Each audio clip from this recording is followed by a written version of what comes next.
think this would resonate with a lot of people, would be, I know what to do. Like I have access to my cell phone, which is in my pocket, which has all of the answers to humanity. But I still make decisions that are suboptimal for my mind and my body and my life, and I still press the buttons. Yeah.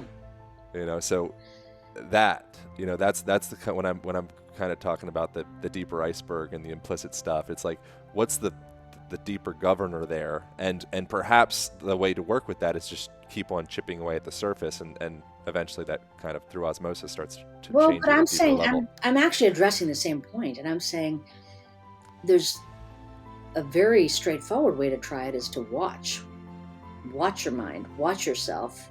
Even if you're talking about, I can get on my phone and I have access to everything that I could solve, but I still sometimes make faulty decisions. It's like, take that to granular moment by moment view.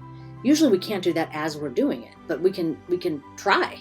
So even like something as simple as scrolling for too long on Instagram and feeling icky about it. It's like, well, how do I not do that? I know I shouldn't. It feels icky after I'm done.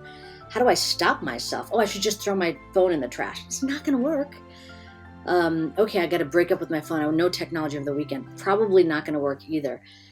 So the answer is going to be something that people may not find satisfying, but is actually more doable in the long run, which is pay attention to every moment that you are interfacing with your technology. So notice the urge to pick up the phone.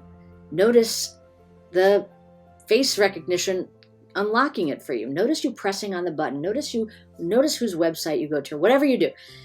If you're really there with it, even if you don't say, I'm not going to do anything differently, I'm just going to check out what I do, it will start shifting the way you do.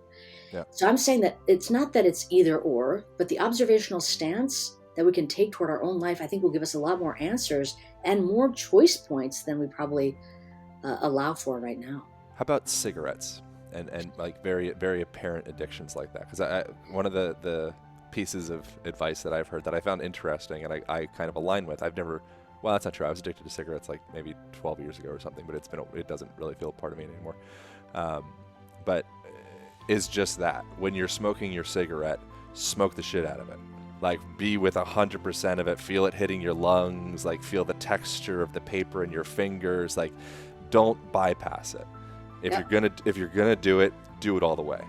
And it's like, I wonder if perhaps there's something to that, like we're kind of getting away with something, or we 80% do a thing because we have a guilt, which perhaps that's baked in from maybe religion or some kind of cultural indoctrination, like having a guilt around the things that we do.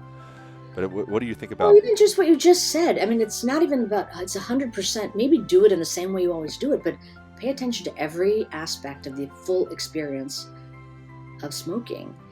And when you objectively have people do this, and this is very common for mindfulness-based smoking cessation programs, is applying that mindful orientation toward an automatic behavior in the same way I was saying to do with, your maybe my tendency to scroll more than I want to sometimes.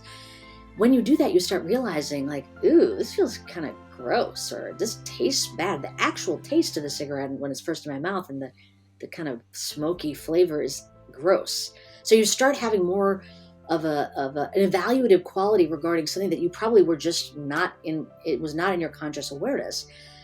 And then that might loosen up your orientation toward wanting to change something. So I think it's the same approach. But again, even if you change nothing about your action, adding that awareness component in will shift what probably will end up happening over the long term.